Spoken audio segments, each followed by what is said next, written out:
Welcome to Season 4 of the Knack for Business podcast. It sounds like you all use social media, which is fantastic, and you all use it in different ways for different things, which is brilliant. What I tend to find with people, and I don't know if you are one of these people, or if you're not, you probably know people who are these people. There seems to be an illusion that social media belongs to you. So it's, hey, it's my Facebook page, my LinkedIn page, whatever. I can post what I want, when I want, how I want. Sadly, that is not going to get you very far because firstly, the page and the content you post belongs to Facebook or LinkedIn or wherever you're posting. That's the first thing. And secondly, the reason you're posting your client stories, your testimonials, whatever it is to attract customers. So what I tend to find is that people say, I think this is interesting. I wanted to post this. Doesn't matter about the avatar, the client, the whatever terminology you want to use. And this is where it all falls down, is because people, you need to put yourself in their shoes, not only when you're posting business content, but I mean, I don't know who your clients are, but let's say you have a whole, like in my case, I have a whole bunch of clients that are Jewish. Now, that's not a big deal. It means when I post content for them or I post content for me, I need to include some content about massive Jewish holidays. I mean, for them, I would maybe post more, the smaller ones as well. For me, I don't tend to, because I'm personally not Jewish, so I don't know a lot about the little holidays. So I post the ones that I know what I'm doing. Otherwise, it's kind of not a good thing to do. What I tend to find is that people don't consider their customer. Don't. So when you post, and I'm hoping that is you're considering what your customer wants to know about your product or your service. So it has to be written in a language they understand. And I don't just mean English. It means Chris does something that's technical. Percy does something that's technical. Francis does something that's technical.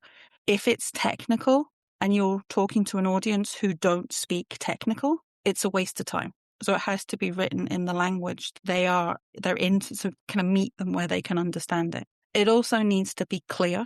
And what I tend to find, and you guys have probably come across it on social as well, is people write kind of like a message that makes sense to them, but then somebody else reads it and it's very ambivalent, or it's got extra words, it's got spelling mistakes, it's poor grammar, and it doesn't really mean what they think it means. So it's about writing something, taking 5-10 minutes out of it, going back and rereading it. Does it make sense? Is it going to connect with the person I'm trying to, or the audience I'm trying to connect with? If the answer is no, change it. If the answer is yes, go ahead and post it. And it's things like that. And it's also working out, what does your customer need to know? Because this is another thing that I tend to find is missing a lot from people's, not just their social media, but their digital presence in general. So their websites, their blogs, all this kind of thing, is what is it you actually do? What are the benefits of what you do to the customer?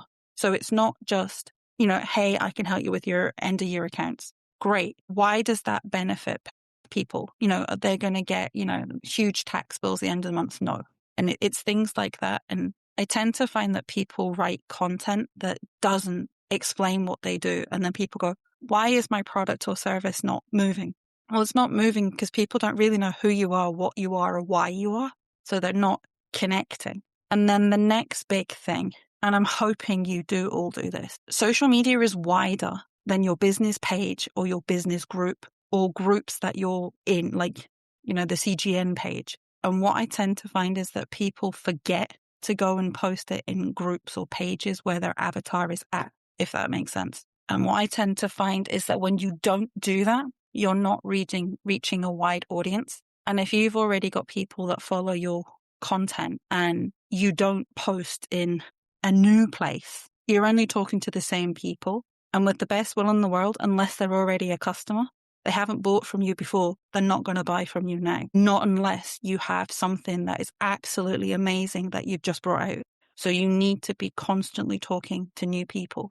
But that also applies to, using a bit of assistance. It might be using a bit of AI to streamline your content, not write your content, but streamline who you're writing it for. So doing a bit of background research. Where's the best place to post this? It might be jumping on Bernie's podcast, in which case you're leveraging, and I'm sorry, Bernie, maybe I shouldn't be encouraging this, leveraging his network so that you're then marketing to a wider audience. But it's also using the tools that Percy and Bernie have through GoHighLevel, because you're maximizing it. And instead of spending, social media, I don't know if, I bet everybody kind of feels this. It's a rabbit warren. You go in and it's full of millions of pieces of content, and you go in, you say, I've got 5 minutes, I want to go and write a post about whatever. And then you go, my friends posted, or, oh, there's a cool cat video. And you're off down that rabbit warren. You still sat there 2 hours later and you've done nothing. Use systems like GoHighLevel. Spend 1 hour, get it to post to social media so you don't have to track it. And instead of having to go in and respond to Instagram and Facebook messages via Meta Business Suite or directly through each platform, leverage GoHighLevel. It makes it more efficient. You're not going to, sadly, and maybe they'll change it, but sadly there are no cat videos on there. So you're not going to end up going down that rabbit warren. And I think this is what it's about. It's about using the tools in your arsenal. And if you don't know who your audience is and you're not sure that a piece of content is going to hit the right people in the right way, you're not posting in the right places, is asking other people. So you have a network of people. You don't have to come and talk to somebody like me unless you particularly want to, in which case I'm quite happy to chat with you. It might be a question of you want to turn around and say, hey, Bernie, I'm doing this new thing. Do you want to have a look at it and see what you think? Or can I get your advice on? And this is what we don't do. We just post stuff and we run events and we don't share them wide enough. So we don't create Facebook and LinkedIn events. We put it on Eventbrite and leave it, or we do a post on social media and then we go, oh, nobody came to the event. And I think this is the problem, is that social media is very time consuming, but it's a necessary kind of evil. Yes, you can run your business without it, but it depends where you want to reach people. And I think pretty much all of us can do business internationally. So relying on word of mouth, it's not really enough. We need to be doing it wider, but equally social media you need more than social media. So you need, blog articles and websites and email marketing campaigns, all of which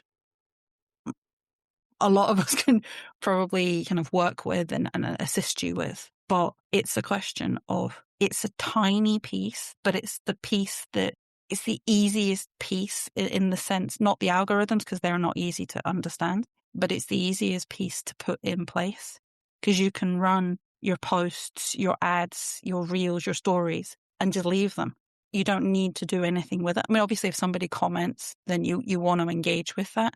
But for the most part, it runs itself. But a lot of people they don't give it the time that it needs. So, I don't know how long I've been talking. I kind of feel like I've just been kind of preaching to the converted. But I think sometimes it's one of those things that you just need to think about it. And then, I could go down the path of explaining to you algorithms and hashtags. And if anybody really wants to know about that, I can absolutely do that. It's just one of those things that algorithms change on a daily basis. You have to make the platform work for you. And they say, I don't know how many people, and you guys might be amongst these people, they go, I really hate Facebook. It doesn't do a lot for me. It's just full of people having their dinner. It's full of stupid videos. It's just rubbish or garbage. Sorry if I changed my vernacular. However, there is a statistic that says 80% of people will check for a business on Facebook before they'll look for your storefront or your website. So you might hate it, but it's something that you should have in the background. It doesn't have to be your primary thing. Do a couple of posts a week on Facebook. If LinkedIn's more your space, do more posts on LinkedIn. It's just something that keeps it ticking over, because there's nothing worse. Because I don't know how many people I've spoken to in the last 6 months who've gone, oh, I've got an X account I never use. I've got an Instagram account I never use. I've got TikTok and I don't know how to use it. If you don't know how to use it, either learn, which is maybe a bit mean, or don't use it, because you don't have to have 10,000 social media platforms if your audience are not on 10,000 platforms. Just work out where you need to be and focus on where you need to be. And if it's not something you want to do, enjoy doing, then outsource it. And that's not me trying to plug to get business from you. It's one of those things that There's nothing worse than you doing something you don't like because you inevitably spend longer doing it and then you're making less money because you're not spending time doing what you should be doing, if that makes sense. To reach the podcast hosts, email them at info@creativeinsight.com or by the website creativeinsight.com, spelled KREATIVISIGHT.com. To reach Wayne at his email, wayne@motive8u.ca, that is MOTIVE, the numeral 8 and the letter u.ca, or his website, motive8u.ca. If you would like to be a guest on this podcast and share your knowledge, let us know. We would also appreciate your feedback on the content or format. Check the show notes for more details. For these podcasts, we like to acknowledge the support and thanks to the following people. Carl Richards from Podcast Solutions Made Simple, a renowned podcast expert. Fred Crouch, who is the Property Wizard podcaster, where Bernie is a co-host. Jovan Strika from At Hive, a co-working space that is more than just a space. Then Melanie Weber, Bernie's invaluable business partner, and Wayne Pratt from Motive8U Inc., who serves as both a coach and co-host of these podcasts. Disclaimer. Please note that the Knack for Business podcast episodes are meant solely for educational and general informational purposes. The information and opinions contained within are not intended to be professional advice on any subject matter. The thoughts, views, and opinions expressed by the participants are their own personal beliefs and do not represent the views of the podcast hosts or any affiliated organizations. It is important to note that this podcast is not a replacement for consulting with certified experts in your area who possess knowledge of your unique situation. The hosts of the podcast, along with any participants or affiliated groups, do not take responsibility for any actions taken or not taken based on the information presented in this episode.